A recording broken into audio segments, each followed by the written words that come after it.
Good.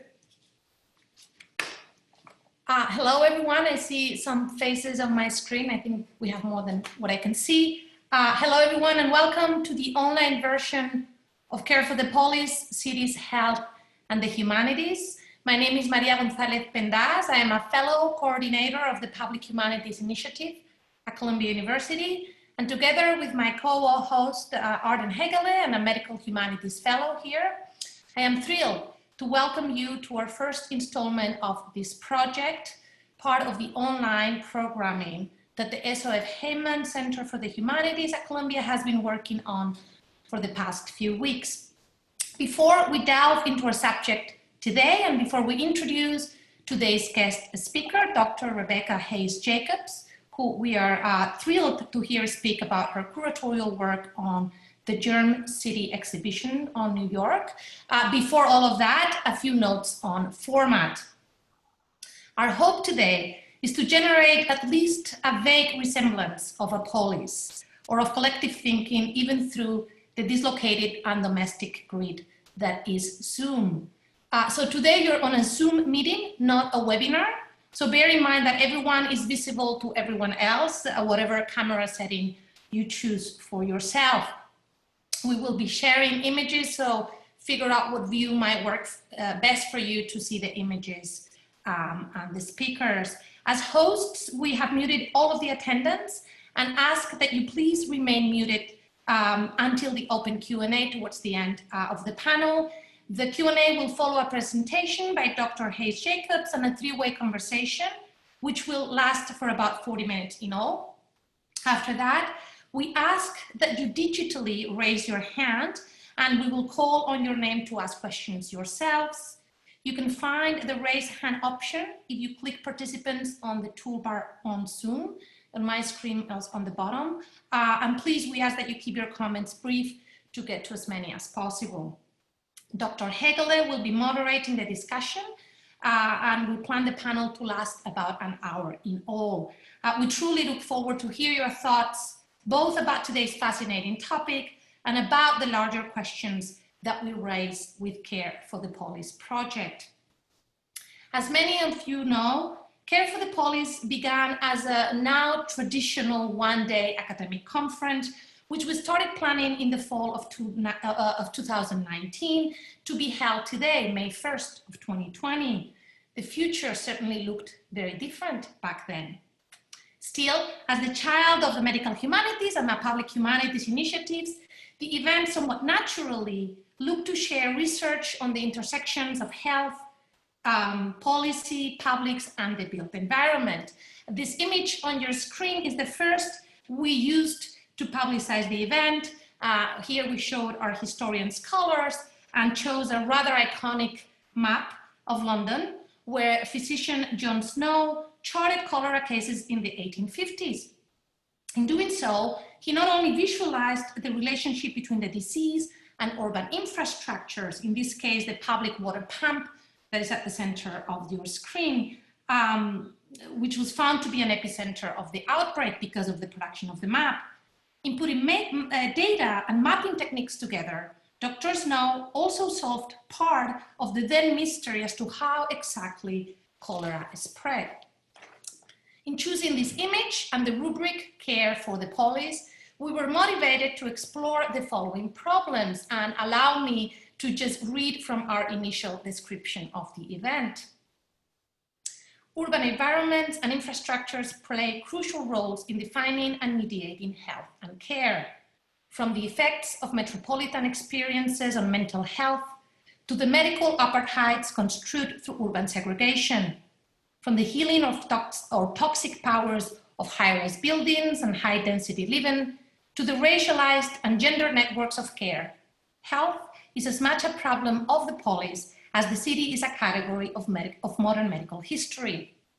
Ongoing crises of public health and urban inequality only put further pressure on the ways in which architectural and urban design inform the economics, sciences, politics, and public experiences of health and city living at a global scale.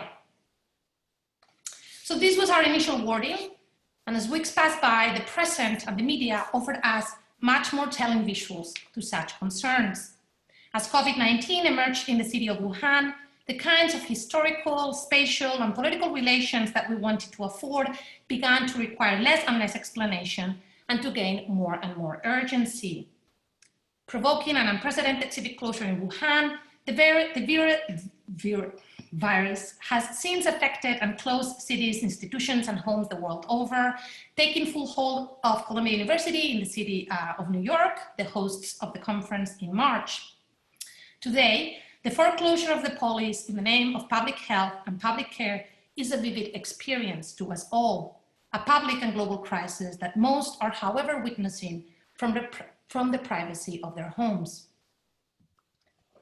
Thank you, Maria, for that introduction. I'm Dr. Arden Hagley. I'm the Medical Humanities Fellow at the Society of Fellows and Heyman Center for the Humanities. So in response to these new conditions and to the uncanny relevance of the conversation, Care for the Polis has become an online platform that we hope will serve as a developing resource for scholars, medical practitioners, and designers who, also as members of the public, aim to maintain and reimagine a conversation on the impact of health policy on the urban environment and on the shape of its publics. We're thrilled to present it today to such a large and diverse community, and we look forward to you helping us grow it as the meaning of Care for the Polis is both the same and substantially different from when we initially conceived the project. Our main components are a series of weekly Zoom panels with scholarly, public, and interdisciplinary presentations.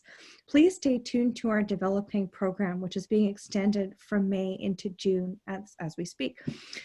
We also feature a database for resources and initiatives currently emerging across academic and non-academic institutions to grapple with issues of care in the public, and that's displayed on the right side of the webpage. We would also like to invite you to send us suggestions to add to this, perhaps initiatives that you're working on yourselves. And if you'd like to contribute suggestions, please email us at careforthepolis@columbia.edu. The platform will preserve our original commitment as we design the conference to establish a stronger conversation between scholars in the medical humanities and medicine and those invested in urban humanities and urban design, as well as larger publics. Still, we've made a point to explain the genesis of the project because we want to insist that we're not responding to our current crisis with presentism alone. And this is a particularly important point to make for our discussion today with Rebecca Hayes-Jacobs on the Germ City exhibition, which was an artistic exhibition that showcased in 2018-2019, long before any of this ever happened. As was the case in that show, Care for the Polis intends to provide a media space to showcase and reimagine the humanities' strengths in thinking about and building publics in its own terms, which include historical reflection, archival research, critical analysis, and attention to feeling. With work and social life forcibly and simultaneously moving into a virtual and a domestic space, while publics rapidly dissolve and cities empty out across the globe, the meaning of Care for the Polis has radically changed. Yet in keeping with the analytical distance we had in its inception, we hope that this platform will foreground the critical perspective of the humanities, a distance necessary for understanding our current moment and imagining our future one. In bringing Care for the Polis online and helping us work in its future development, we're grateful for the support of the Society of Fellows and Heyman Center for the Humanities, the Center for Science and Society, the Institute for Comparative Literature and Society, Medicine, Literature and Society program, the Temple Hoyne Buell Center for the Study of American Architecture, and the Center for Spatial Research at Columbia University. We're now thrilled to introduce our series' first guest, Dr. Rebecca Hayes-Jacobs. Dr. Jacobs is the Wellcome Trust Mental Health Curatorial Research Fellow at the Graduate Center at the Center for the Humanities at CUNY. Currently, she's working on the New York City component of Wellcome's next international cultural project, which will focus on mental health. Previously, she was the 2017 to 2019 Mellon Postdoctoral Curatorial Fellow at the Museum of the City of New York, and she has worked at the University of Massachusetts Amherst on a nationwide ethnographic study of retirement, insecurity, and inequality. Dr. Jacobs received her PhD in American Studies from Yale University with a concentration in public humanities. In our conversation today, Dr. Jacobs will discuss her work as co-curator of Germ City, Microbes and the Metropolis, a 2018 exhibition at the City Museum of New York that explored the complex story of the city's long battle against infectious disease, a fight involving government, urban planners, medical professionals, businesses, and activists. Planned to mark the centennial of the Spanish flu pandemic, the show was organized in collaboration with the New York Academy of Medicine and the Wellcome Trust as part of the latter's international project, Contagious Cities. This was a multi-city research and public humanities project that explored the interplay of people and pathogens in urban contexts, with sites in Europe, Asia, and the Americas. The show was not only timely and fascinating, but it also affords irrefutable proof that we might do well by living our present, informed by humanistic research and thinking. It also gives us a fantastic opening into thinking about ways in which such research, much of which happens in the isolation of archives and writing nooks, might translate into modes and platforms of public debate. Following her talk and a brief conversation amongst us three, we will open to general questions from listeners. For now, welcome, Dr. Jacobs. Thank you so much, Arden and Maria, for having me today, and to Eileen and everyone at the Heyman Center. I just want to say before I launch into my talk, I hope everyone's doing okay out there. It's hard to do these through Zoom, these other platforms, but I hope you're doing pandemic okay, and I appreciate you all for being here. So I'm going to share my screen.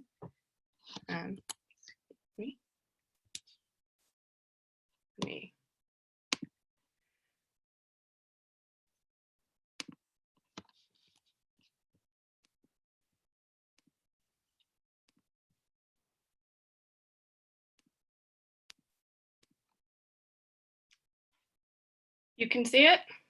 Okay, I'm going to put it into slideshow mode. Can everyone see? Yes, okay.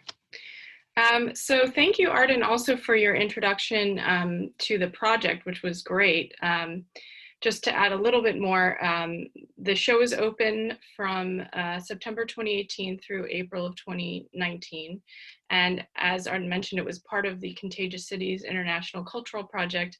And we curated the show. I worked with Sarah Henry, who is the chief curator and is the chief curator, and Ann Garner from the New York Academy of Medicine next door. They have an incredible collection of historical objects that we included in the show. And so I do want to just add a bit about Contagious Cities, because it was an incredible collaboration with the Wellcome Trust, and many cities were involved. You can say Berlin, Geneva, Hong Kong, and New York. But in New York, we had quite a bit of interesting collaboration across some cultural institutions that I'm sure are familiar to you all. The New York Academy of Medicine, as well as the Lower East Side Tenement Museum, CUNY Center for the Humanities, and others, New York Public Library, were involved in developing the material. So it was great to work together. And really, we had exhibitions like this one, and also tours, talks. And so what's exciting is Wellcome is developing a next round around mental health, and I'm involved with that. So maybe we have time during the Q&A to discuss some of that. Oops. So to talk really today about Germ City, I really want to get into the process for developing the show, reflecting on its value today, potentially after I present now in a more informal way as we think about COVID-19. What lessons can we learn from this show? When we were doing Germ City, there was a really amazing curatorial team and also advisory committee, and we were doing a lot to think about how to approach this subject that would probably be off-putting to people and intimidating, basically encouraging local conversations about this global problem of epidemic preparedness was central to the whole point of the Wellcome Contagious Cities project. And so here at the Museum of the City of New York, there were discussions about how to take on this material. Would we do it chronologically? Would we do it really historically? Would we do it in ways that were different in order to sort of connect different audiences. And what we decided to do was take it on in multiple registers: the history of infectious disease in New York City, the science of microbes, get into some of the scientific material, and the cultural meanings that we create around the idea of contagion, in order to really allow people to connect where they were coming from. And also to help visitors make connections between microbial life and social life, connect historical artifacts with contemporary artwork, connect to their own lives by broadening the archive and thinking about objects that might seem like everyday items they would see in their lives. And so what we did was we had, as the image you're seeing, we had a main gallery that we'll go into virtually in this talk, and then a quote unquote reading room, which was a space where people could really reflect and share back and have even some fun. So we tried to make it not intimidating and also relatable. So even from the start, people would walk in. Before they went into the main gallery, in the anteroom, there were two large objects that kind of had different, had a sort of tension between each other in a way. The image on the right is a reproduction of the Conquest of Pestilence, which has been produced by the New York City Department of Health every year since 1935 to show essentially the number of deaths going down dramatically. We think about cholera outbreaks repeatedly in the 19th century, typhoid fever, all of these diseases that have plagued the city for so long. And it's interesting because there's the use of the word conquest. So we think about that battle metaphor being used through this historical document. And on the left, you'll see someone looking at a screen. We had a clip of a film by the artist Mariam Ghani that was created specially for this Contagious Cities project through CUNY's Center for the Humanities. And it actually really takes on why people use the battle metaphor. Why is war the sort of language that's often used to describe our engagements with microbes and the challenge of infectious disease. And so it is interesting to put this art artifact across from a historical object, and also creating some tension around this meaning of battle, and especially when the battle metaphor gets attached to certain populations. So I encourage you to look up Mariam's film. There are clips of it online available right now. So before we look at the main gallery, I'm really just giving you a tour in some ways of the exhibition right now. I want to call attention to the incredible design by the designer's isometric studio for the main gallery. And the idea was to have this kind of clinical, otherworldly setting in a way, like a space apart from everyday life, to really analyze and understand and take in all of this material, and have, again, a little bit of fun even.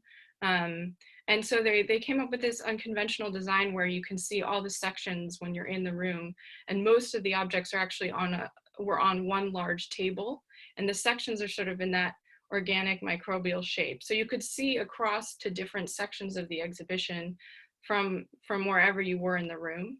And that would allow visitors to take away, we felt, some of their own, they could have their own experience in a way and make connections that as curators we might not have made. You could see large artworks from various positions.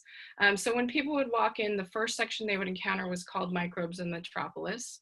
And that was really an introduction to the challenge of cities and disease. I'm going to get into all of this a little bit more in depth in a minute, but then containment was the next section. So then essentially you had responses to the problem of cities and disease, sort of New York City's responses. So there were 4 responses that we chose. And again, these could have been different, and we had a lot of interesting conversations about how to divide up this material. Rather than to do it disease by disease or over time, we did it around these themes: containment, investigation, care, and urban environment, essentially changing the urban environment, public policy, and infrastructure at the level of the population. So let's go through a little bit of the actual space. One thing that we felt was really important when thinking about the microbes themselves was recognizing that not all trying to encourage visitors to see microbes as not all dangerous necessarily. Some are benign, like gut bacteria for our health, even helpful. and to really think about them as actors in the city. And so we had various items on the table that kind of clustered, where we actually had microbe models that we created with help from our friends from the Museum of Natural History. We 3D printed them, just so that people could actually think about the scale of the microbe, the scale of the human body, and the human body in the world, the city and the world. So we had some introductory stories using artifacts in conversation with the microbes themselves around the 1918 flu pandemic, around smallpox, HIV, AIDS, and others. This is some interesting wallpaper that Isometric Studio, our designers, created. And here's a close-up of the HIV microbe next to a Stonewall artwork by Grand Fury, a Stonewall commemorating artwork from 1989. I'm going to move ahead a little bit quicker so I don't take up too much time. The next section was containment, and that was really an interesting opportunity to get at some of the very difficult subject matter around xenophobia, racism, homophobia, and really how much that has fueled historically responses to infectious disease. And not only in terms of sort of individual interactions, but public policy level. So to get into this a little bit, just briefly, we had an image from early 20th century Ellis Island, trachoma inspections. You can see the stereoscopic image. Trachoma was highly infectious and causes blindness. But what we found really powerful and disturbing about this was how much trachoma inspections, how much public policy specifically around Ellis Island, the degree to which resources were put into screening immigrants coming to Ellis Island for trachoma, and the disproportionate amount of resources and money that went into doing these screenings, given the very, very few cases that they actually found. And historians have found that it's very much was related to specifically anti-Semitism, xenophobia behind these policies. And then we brought it up to the present with this blood mirror, which is a very large artwork created by Jordan Eagles about the ongoing ban for blood donations by gay and bisexual men that started in the 1980s in response to HIV/AIDS, and really actually up to the present has been an issue with COVID-19. We can get into it. So in 2015, it was revised so that men who have sex with men could donate blood if they hadn't had sex with another man in a period of 12 months, but now it's 3 months, and many LGBTQ donors are having trouble donating right now. So it's a reminder that public policy can be informed by homophobia, xenophobia. I'm gonna skip to the next sections, and I'd be glad to get back to some more detail, but I want us to have time for more of the Q&A part. The investigation section really was an opportunity to think about data and think about disease as a sort of really requiring significant detective work, essentially. And we're seeing that, of course, right now. A lot of data collection. We showed mapping from throughout history, individual data points being collected by the Bureau of Vital Statistics, by other entities, the work of everyday citizens trying to solve, basically, essentially, the mysteries of infectious disease in their communities. And we also commissioned an artwork by Ekene Ijeoma about HIV/AIDS, bringing it up to the present in this section on disease and investigation, specifically because he's an artist who uses data to address narratives around disease. And this artwork is called Pan-African AIDS, and it's actually an artwork that you needed to be able to walk around to really experience, about HIV/AIDS rates decreasing in African countries, but increasing for America's Black population to this day. We had a few more sections that I'm going to discuss. I'm just going to pick, sorry. Yikes. My screen froze for a sec. Okay, so the next section is care. And of course, that's the name of this series, so I'd really love to talk more about care. care inside and outside of institutions, efforts to make care more equitable, thinking not only about acts of racism and discrimination in the section on containment, but also structural inequalities around both who gets access to care in their communities and who gets to be a care provider and what positions people are in. So we have a lot of really interesting stories. I'm gonna just move ahead since we are running out of time here for that. These are some images from within institutions. Islands played a large role in care facilities, like on the left, you can see an iron lung that was used on Goldwater Hospital, and on the right is actually lungs, tubercular lungs from Seaview Hospital in Staten Island. So we have some real medical histories interlaced with social histories in this section. And then the last section was the urban environment, and that was really about thinking about policy, the scale of infrastructure, water supply, and making it accessible by having historical artifacts next to something that might be quite recognizable to people, like the sanitary inspection sign on the left that restaurants have in their windows. So trying to make it clear that things like mass vaccination, sick leave, all of these policies, water supply, are shaped and continue to change over time. And as we're seeing right now, hopefully will be shaped in positive ways as a result of this crisis that we're in. So just last, I'm going to speak briefly about this space called the reading room that we had next to the main gallery. And the reading room was a place where you can see people could have some fun, take more time to think about the material, actually dig into some boxes, browse through books, give their own responses, tell their own stories. And we felt like it was a really important space for students and people of all ages, really, to share. And we actually had a public collecting project as part of the reading room, where we worked with community organizations to tell stories about disease in their own words. So this is an example from the American Indian Community House, their work on HIV/AIDS support for Native Americans living in New York City. And I worked with them to develop this vitrine of items. So I'm gonna stop for now on telling you all, and I hope to actually have a conversation about this with everyone. Thank you. Thank you, Rebecca. Thank you so much for this very, sort of sweeping exhibition. It just makes me mourn, rubbing elbows on a gallery space so much. But you showed us so many objects, which I greatly appreciated. I'd like to start asking you a little bit more about not only sort of the array of objects that you chose, but if you could tell us a little bit about the conversation that went amongst the different researchers on what objects to choose and how to exhibit them. And I ask you this because, I mean, this is a fascinating exhibition for so many reasons.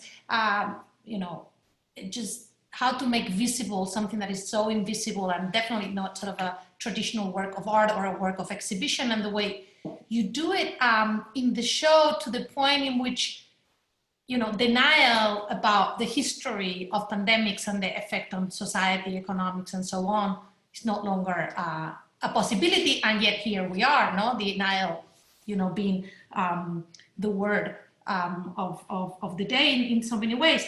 So it seems to me that beyond offering pedagogical information of pandemic and the history of pandemics and the relationship to public policy, there are moments in which you're appealing to more affective value of these subjects.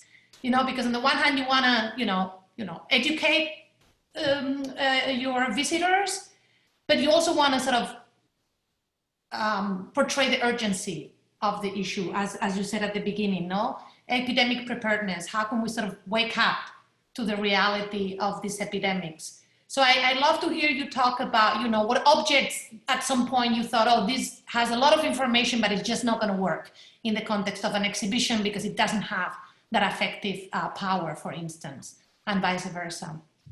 Yeah, I mean, I think the Museum of the City of New York is it has a really big historical collection, and the New York Academy of Medicine had a lot of historical artifacts. So in some ways, we were starting with the more didactic material the kind of a lot of, pieces of paper, maps. And I think what we felt was really important was to make sure to include some contemporary art, whether it was commissions or pre-existing, in order to get at that effective register for people. And I think that they were really important to making the historical artifacts actually have more value for people and think about them as aesthetic objects as well.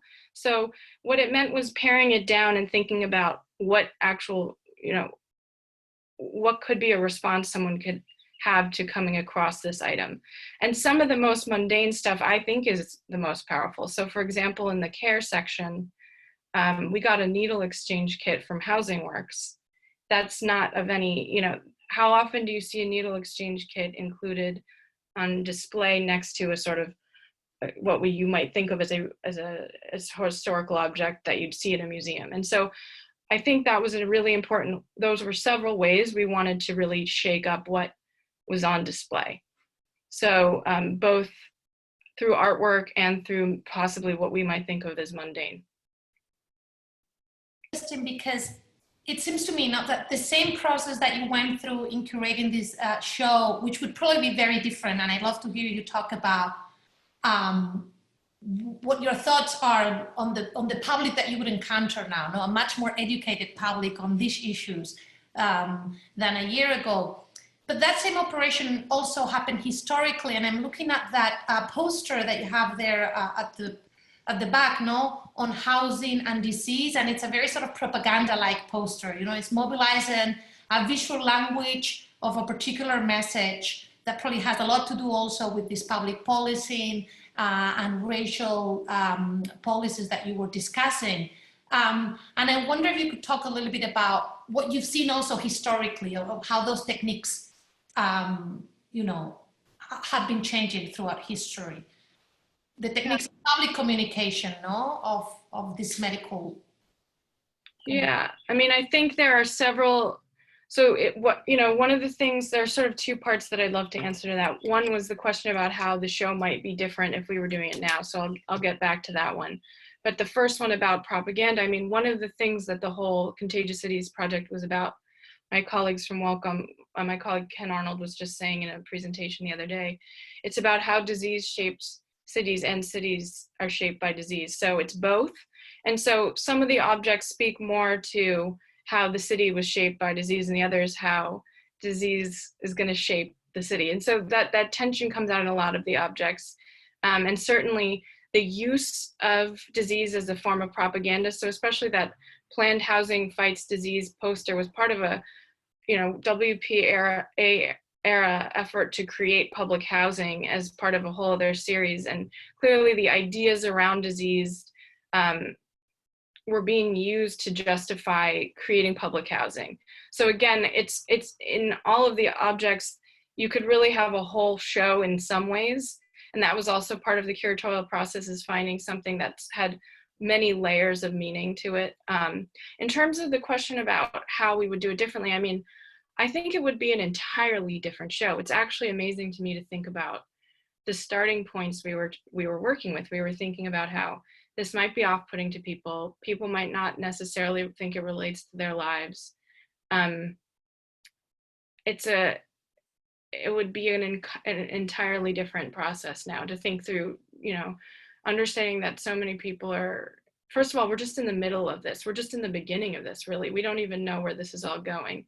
So if we were to do this in a few years, I just think it would be a very different way of thinking about recovery, understanding the trauma and the economic impacts. I think, we didn't think nearly as much about the economic impacts of pandemics when we were doing this show. And there maybe haven't been to this degree, right? And so there's a lot of unprecedented stuff that would, I think, change the show. I have a question for you, Rebecca, about the care side of the equation, which has to do with how the urban geography of New York City was historically used for mechanisms of care. And one thing I've noticed so much in the reporting on COVID-19 is the presence of all of these little islands in New York City, which all seem to serve some kind of Foucauldian purpose, either as a form of discipline and punishment or as some form of clinic. And I'm interested in the history that you've uncovered in your work on the exhibition of how the islanded geography of New York City has served in the interests of care historically, and how we can use that to understand what's happening today. Yeah, thanks, Arden. The islands thing I sort of rushed through, but I'm glad to revisit it because it was really a big part of the containment section and the care section. So with containment, we saw again and again the use of islands to isolate people, and the archipelago of New York, islands like North Brother Island, where Mary Mallon, who was known as Typhoid Mary, lived for many decades in isolation, as well as Hoffman and Swinburne Island that were artificial islands created specifically when basically in order to quarantine people who were arriving before they would even get to Ellis Island. And possibly they would never make it to Ellis Island and die on these tiny artificial islands off the coast of Staten Island. So we have these really devastating ways in which people experience New York's islands because of infectious disease. Of course, now thinking about Rikers in a different way right now with COVID-19. And with the care section of the show, one of the things we saw was the use of islands also as places for people to heal. And so we had that incredible iron lung that you can see in the image that was really actually dug out of the back of Kohler Hospital.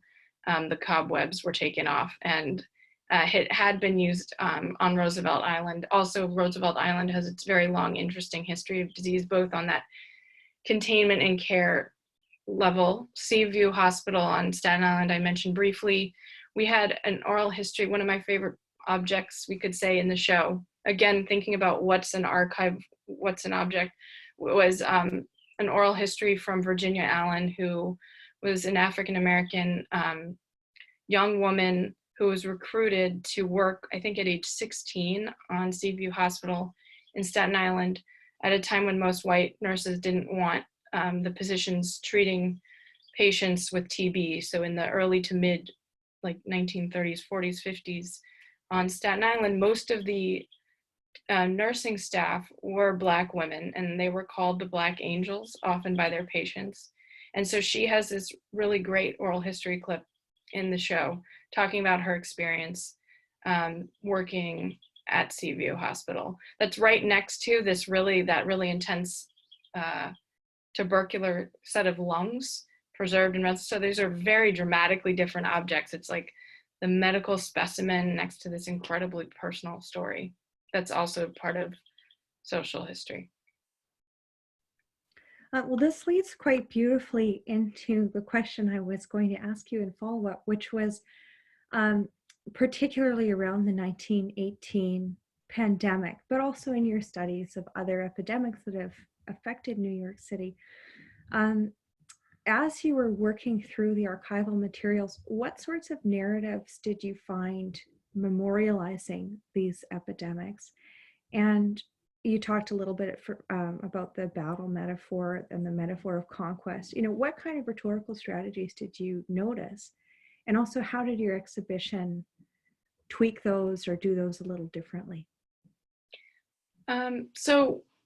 Not being a real true, I have no background as a historian of science, so somebody who's listening will probably have some really interesting detailed information. But one thing in terms of the actual pandemic outbreaks, one thing I found really interesting though was when we were doing research on the 1918 flu pandemic, we didn't see as much documentation as one might expect.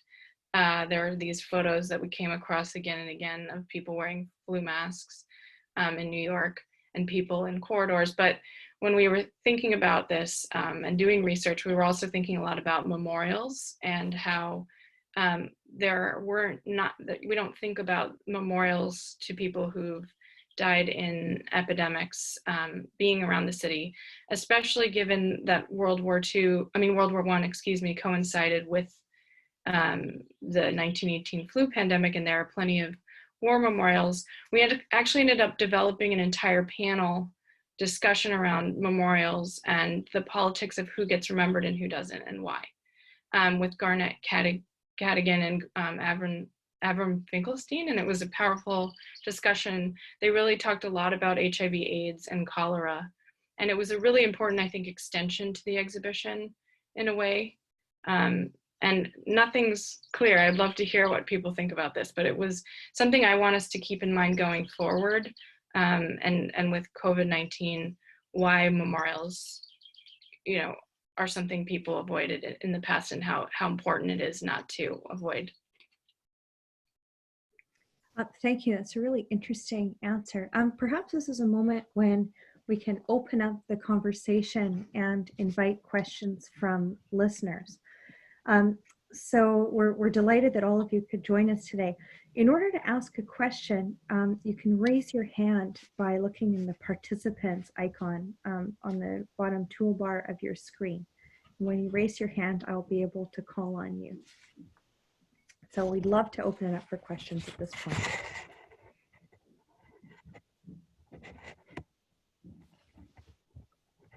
As we wait for these questions, I'd like to just ask you a brief follow-up, or perhaps just a sort of a summary. It's been very interesting now to hear of the different architectural or urban typologies that organize the conference and organize the history of pandemics, housing, hospitals, islands, memorials.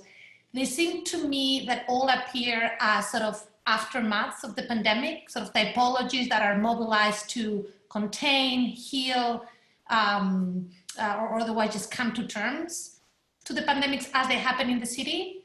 But I wonder what the conversation can be or would be if we thought about, the typologies that facilitate, the pandemics themselves. The spatial conditions, and here we talk about, again, urban segregation or urban inequalities that also happen at the level of the city. Just as a thought of bringing it to the issues of urban design. Yeah, I think, can you clarify just a bit more? I don't want to answer you wrong. I hate when I just make up. The question is a commentary on how, as the question of denial again, we think after the fact. Once the pandemic has been, operating and has had its effect, we think about, new housing, hospitals, islands, how to control and restructure the city. But how much was there historical analysis or reflection on the spaces where these pandemics were facilitated, and how do we as humanists think about these other typologies, whatever they might be, where these pandemics reverberate in certain ways. Mm-hmm. And thinking about, the cruise ship. Yeah. As the typology of COVID-19, for instance. Yeah. I'm also thinking a lot about time. And I was talking in another discussion about Rob Nixon's slow violence, and thinking about longer term crisis and disaster as spread out over time, and the ways in which this clearly heightened crisis moment can be an opportunity to also understand and kind of connected to your point about typologies, the ways in which certain spaces lend themselves to forms of violence over time, structural violence. And clearly all of this is being exacerbated right now. And it wasn't something we really got into with the show. So there are all these things I'm now thinking about after now being in the midst of what we're in. So. Just an invitation again for any listener to put up your hand to submit a question. While Graham Mooney has a question, just please unmute yourself and we'd love to hear it. Thank you. Thanks for the presentation. Can you hear me? Yes. Great. At the beginning, you mentioned how it was a collaboration between a different set of cities. and you were talking about contagion. And I'm just wondering if there was any sort of differences between the different sites around what concepts of contagion actually meant historically and how you handled those, if there were any differences in the way in which notions of contagion, say, over time changed or between different parts of the world. So yeah, the project took place in New York, Berlin, Geneva, and Hong Kong. And in the case of the Contagious Cities project, there wasn't so much direct collaboration between the curators of the different cities. We actually got to meet in London after the fact, but we did learn a lot about how differently each institution organized their exhibition. So one in Hong Kong, it was really a contemporary arts center. In Berlin, it was actually a museum of natural history, and the whole art piece that was an installation was called Coexistence. So that was thinking a lot about microbes and specifically viruses and how we coexist with them in a way that would be different than thinking about the battle metaphor, right? So there were very different approaches, but I don't know if it was really something where I think so we're going to be doing this project around mental health, and we're going to be doing it in various cities again. And I'm very excited. I'm looking forward to speaking with people from these other cities early on to think through how we define things like mental health, how we define contagion, really having conversations that are across these cities early on for the next one. Thank you. Thank you. Further questions from listeners? And perhaps as people are thinking, I'll ask you a follow-up question, Rebecca. So one form of the exhibition that you mentioned was the section on care. And I understand that there is an important role of activists in performing care. And I'm wondering if you can talk a little bit more about that and elaborate again on how activism as a form of care might inform our present moment. So we had a few objects around activism and care. We had the Housing Works needle exchange kit. So thinking about harm reduction and how much resistance there has been and still is to harm reduction policies as a way to stop the spread of infectious disease, and the activism required to change those policies. We also had one on Lewis Wright, who was a doctor in Harlem Hospital who worked to desegregate Harlem Hospital, and the significance of just medical institutions and staffing, and again, structural issues around racism being taken on as an important part of care for patients ultimately, right? And also the work of the Young Lords in East Harlem. We had an image of the Young Lords in East Harlem working to, in the 1970s, a lot of you are probably familiar with the Young Lords. They were a Puerto Rican activist organization that worked on all kinds of health and environmental issues, environmental justice issues in their community. And we had an image in the show of a group of people pushing an X-ray unit that was essentially a truck meant to screen people for tuberculosis in East Harlem that wasn't actually being used. So this image from 1970 showed people pushing the truck literally into their neighborhood. Hiram Maristani took the photograph. And it's just an example of the hands-on activities and actions of people to try to actually change things. And eventually there were better screenings for TB with this truck due to their actions. So certainly we're seeing things right now with mutual aid happening in real time all around the city. Thank you. I'm just letting you know that we're opening up the chat box as a secondary form for questions. But Ava has a question now. Please unmute yourself and go ahead. Hi, thank you. I was thinking about density, and New York City is one of the most dense cities in the world, which is something that I think has really been facilitating the spread of the virus. And I was wondering if that was something that came up in your exhibition or in the exhibition in different cities, kind of the difference in density and urban space in that sense.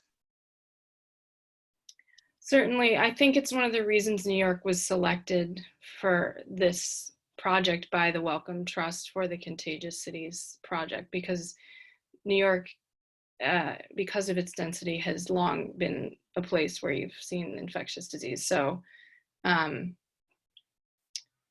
so yeah, that just played a big part of it. And again, these ways in which density impacts disease, but also in which very tricky public policies sort of have been made, and justifications also to demolish, for example, neighborhoods for the urban renewal, or using the justification, using density as a justification to push for policies that might actually not be in the interest of residents in a neighborhood. So there's always that tension between policies that are clearly about looking out for the public, and also policies where people wanted to justify doing something by claiming density was the issue, for example. Yeah, I think it's interesting as we sort of raise the question of density and care through the series, no, to understand that double bind, and also the fact that as much as density is a factor for high infectious disease, it's also a factor for high care networks. Like, you know, high density is also one of the ways in which social and public networks develop, both within policy and outside of it. And I think that's an interesting tension to maintain through the conversation, and something that I think that you addressed also, no, with your care section in the exhibition. I notice Eileen has a question now. Please ask your question. Hi, you can hear me, yes? Yes. Thanks, Rebecca and Arden and Maria, all three of you. It's terrific. Rebecca, you mentioned that the Wellcome Institute is going to, the new project with Wellcome is on mental health. And I guess I'm wondering whether this recent unexpected kind of mental health situation that we've all been put in as a result of COVID-19 is affecting the way you're thinking about approaching the topic now, as opposed to, you know, right? I mean, there are various, it seems to me that one of the things is that mental health might be thought of in new ways as a result of this massive experience that we're all having. So yeah, certainly. I mean, we are really taking time to process how to make the most of this and do our best with this situation. So we're talking a lot to local institutional potential partners right now, and we're in the very early stages of planning and thinking about it. And Wellcome really isn't, as an organization, the international projects team, they're not interested in a kind of top-down model or touring exhibition in any way. And so this is going to take the time it takes to develop the material and really respect all of the needs as best as we can to do what we can with it. So we are already and always were thinking outside of very narrow definitions of mental health. So thinking about trauma, recovery, grief, collective care, emotional and social well-being, all these words, you know, already. And now in this context, and given the economics and the public health implications for so many people, we're certainly gonna be shifting and responding directly to COVID-19 with the project, which again is being developed over the next 3 to 5 years. thank you. Thank you. I'd like to invite any further questions at this point. Ian, there's a question. Go ahead. Oh, dear, you're muted. I'll let me unmute you. Okay. Hi. Can you hear me? Yeah. Hi. Thank you. I don't know how to phrase my question exactly, but in your research, did you find, you know, you talked about the African-American nurses. I was wondering if you've found instances where going through an epidemic actually had some positive effects in terms of,